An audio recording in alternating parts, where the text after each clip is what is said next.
Today seems like a good day to go cruise in this thing. This car is absolutely filthy right now. Finally got around to draining out the water. Yes, I drained it on the ground, and yes, it is just water. And topped her off on coolant, kind of just making sure everything's good to go with this build. And I want to be bringing her home tonight because Bobby requested to drive it tomorrow. Let's go on a quick little cruise. I'm feeling like a cup of coffee, and then we need to get to work on the yellow Evo 8. Seeing how that thing broke all the parts on the dyno, we need to get it fixed up, get her back on the dyno, and finish tuning. But first, coffee. This car does have one small leak, and it just so happens that it leaked from the same exact place the last time, and that is the Moroso oil pan. So I did some research online, other people that run the same pan. It's like that 6-quart or 5.5 quart pan. It's a big boy, the aluminum one. And I saw someone else used a Felpro gasket, so that's what I put on it this time. RTV on both the inside and the outside of that Felpro gasket. And sure enough, it still weeps. It's a very, very, very small leak, but it's still a leak, and it's frustrating.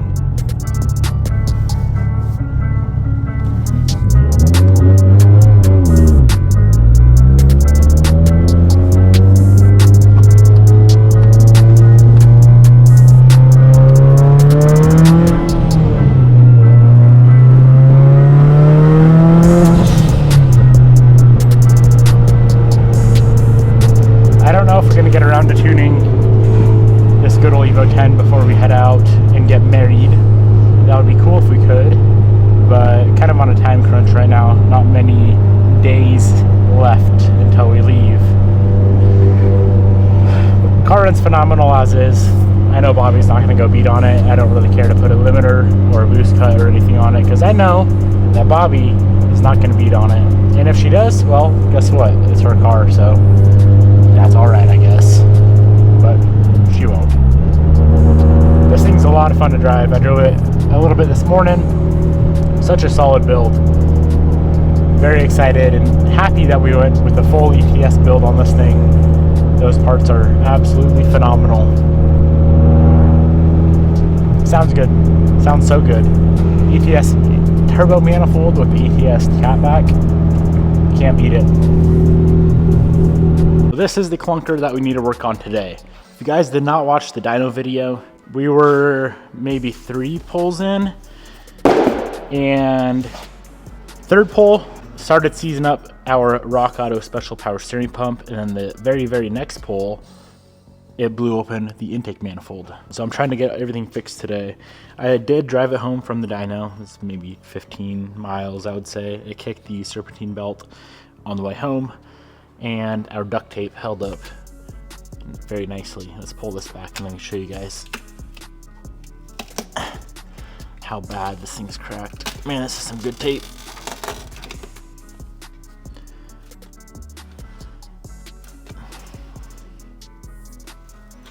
Look at that crack, dude. Wow. That's crazy. That is crazy. Big shout out to whoever makes this tape. Was it Gorilla Tape? Because it worked quite well. But I gotta put my tape back on because we need to get this thing on the lift. Car made 423 wheel horsepower on just wastegate pressure alone, which this internal gate, it's a little bit finicky to deal with. It was like 20 pounds of boost. I don't plan on going any more than that on pump gas. This car, of course, being on a Haltech and being flex fuel, we're going to ethanol. So on ethanol, I'm expecting nothing short of 550 wheel. If it makes less than 550, I'll be mad.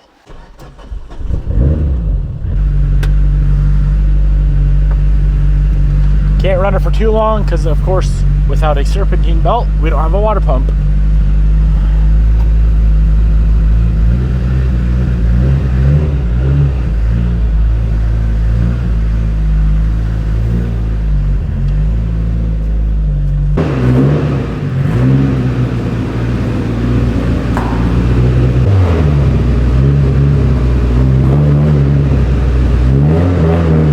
If you're wondering why it's idling so high, I'm assuming my Gorilla Tape probably isn't airtight On bench, she's a little bit leaky. Let's go ahead and deal with power steering first. So to get this pump off, I'm trying to remember, we have 2 lines and I think 2 or 3 bolts, and the pump should come off. Now, of course, unfortunately, we're gonna make a mess of power steering fluid. Hopefully not too big of a mess though.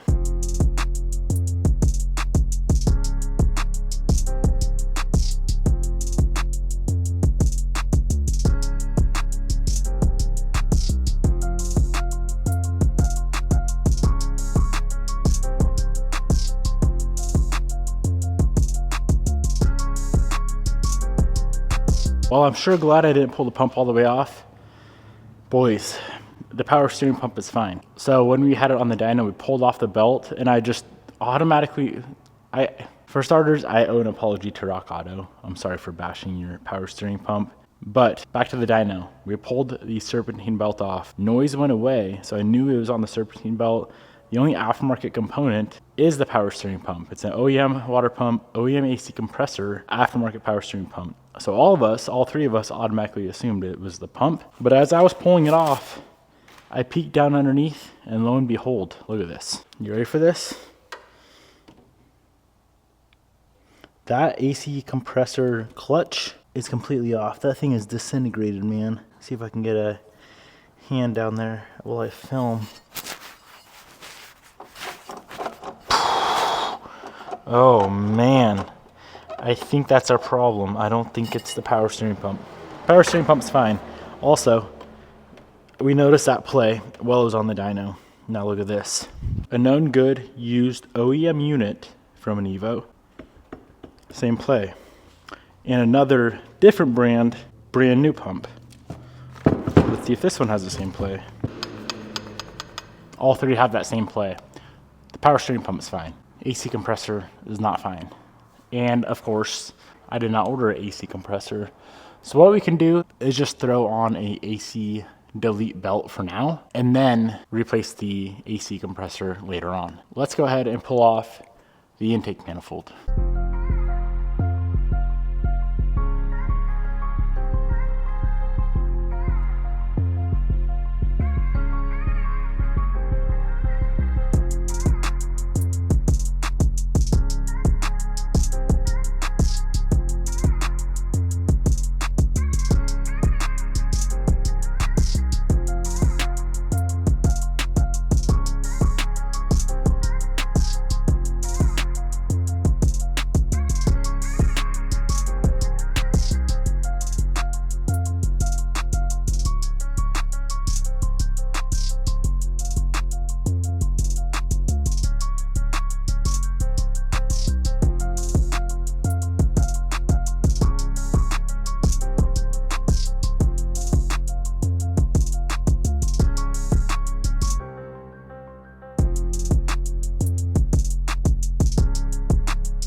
So I got the manifold off. How is this possible under 23 pounds of boost? That is crazy, man. Especially for how spendy those things are. On another note, I did find our serpentine belt. She's a mite bit haggard, to say the least. But hey, at least it's still here. A little bit sketchy, awfully close to those oil cooler lines. I'm glad it didn't take those out. That would have been a bad day. I do owe a big shout out to FedEx for losing my new manifold. I ordered the manifold the second this one blew up, and I paid for 2-day shipping, and it's been sitting in Texas with no movement since Saturday. Not last Saturday, but the day after we tuned the car. So I have another manifold coming via UPS overnight. and that should be here tomorrow. In the meantime, I'm gonna wash Bobby's Evo 10 and bring it home to her, and then I'll see you guys tomorrow with the new manifold.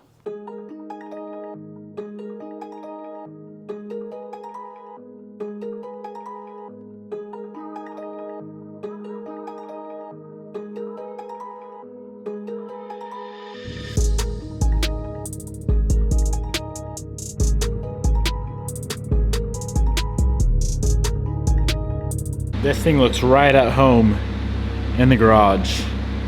Look at this color pop underneath the garage lights. I'm so happy Bobby chose this color. Java Black Pearl, underrated, very underrated. Call me crazy, but we left this outside so the Evo could stay in the garage. That's how much we like that car. All right guys, we got 2 boxes.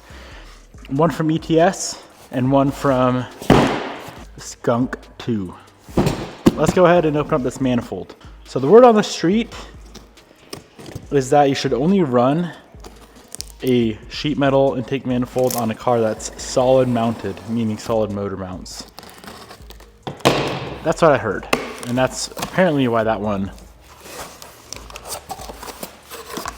split the welds. So this time around, we went with a good old Skunk 2 Pro manifold.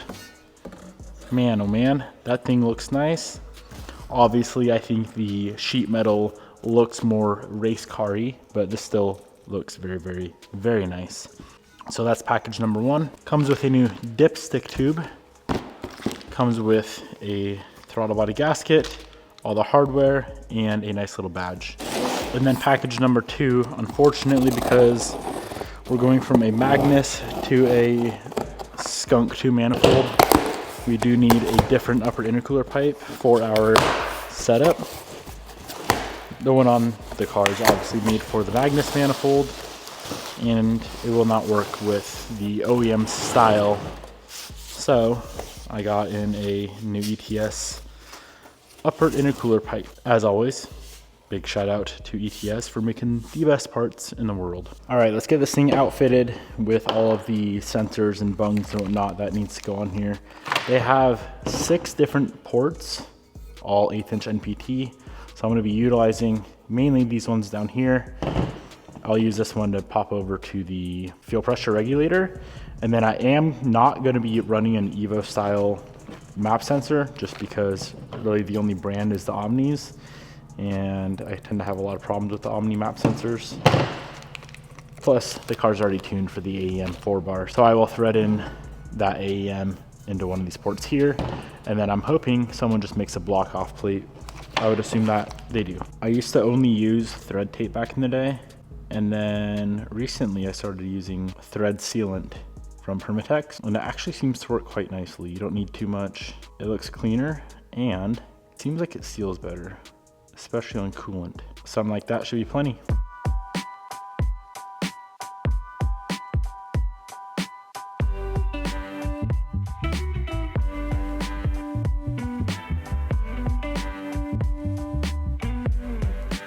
Overall, that is a very nice looking manifold. Let's get her on the car and get this thing fired up.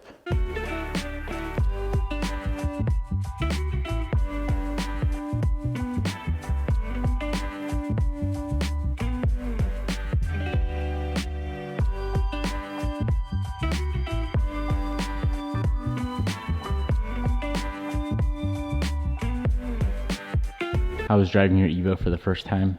I loved it. Was it fun? It was a lot of fun. Did you stay out of boost? Yes. We must put in heated seats. We must put in newer dash. And probably a new wheel color and caliper color. Wheel color looks immaculate. All right, so we got the intake manifold on.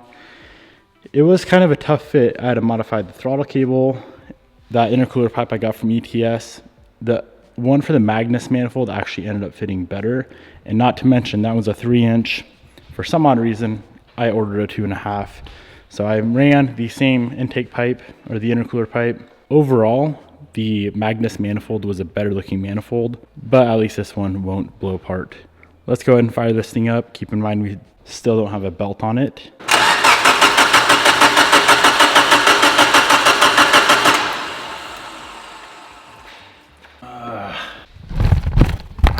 You know, I suppose it'd run a little better if I hooked up my fuel line and fuel went to my motor and not the ground.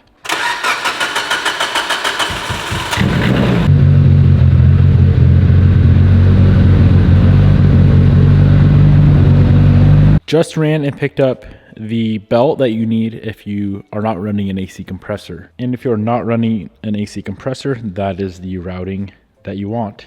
So let's go ahead, get this belt on, and go for a drive. I have never felt this car. I never was able to drive it full tilt on this pump gas map, of course, because it blew up the intake manifold. And even though it's 423 wheel horsepower as it sits, it should still feel pretty quick.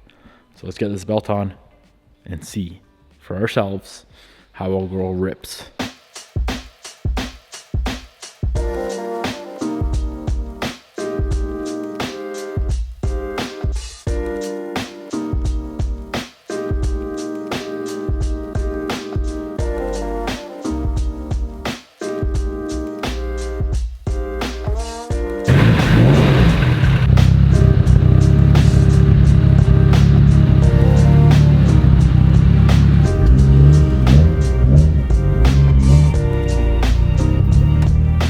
Alrighty boys, let's see how she feels. Water pump's working fine.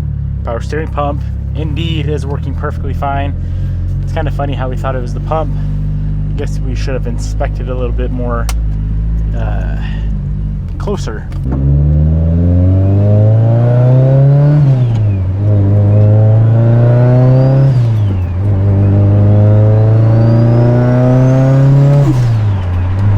The nice thing about this setup, the motor is so overbuilt for what this turbo and fuel system is capable of that we should never have motor problems. Like, we should never bend a rod, for example, or lift a head. She's old, so there's no traction control to turn off.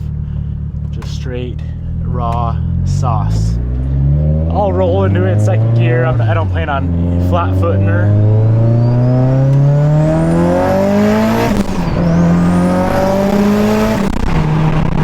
Oh yeah. Oh yeah. That's like right at 20, 21 pounds. Definitely a little bit more rich with this manifold. I'm watching the wideband as well. It's in the high 10s, which it's not too rich to where I shouldn't do pulls, but she's definitely rich. Dude, it sounds so good.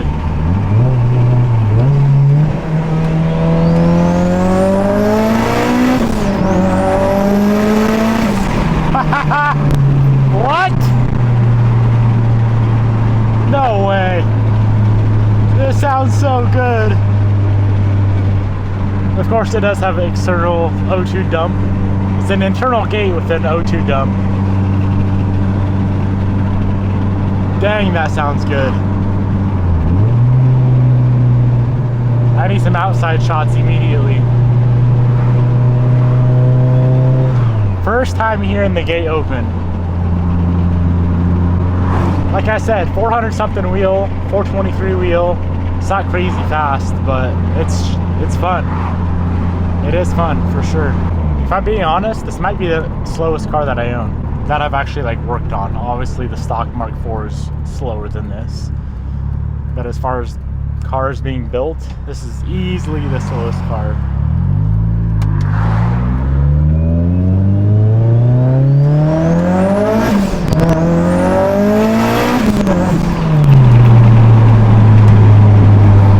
Haha, it runs perfect too. Shout out to the master Joshua Bader from BBR Tuned for getting this thing tuned for me. Of course, we still need to do the ethanol tuning, but pump gas is all done. We'll have to adjust for the new setup a little bit. It's a little rich, but it runs amazing.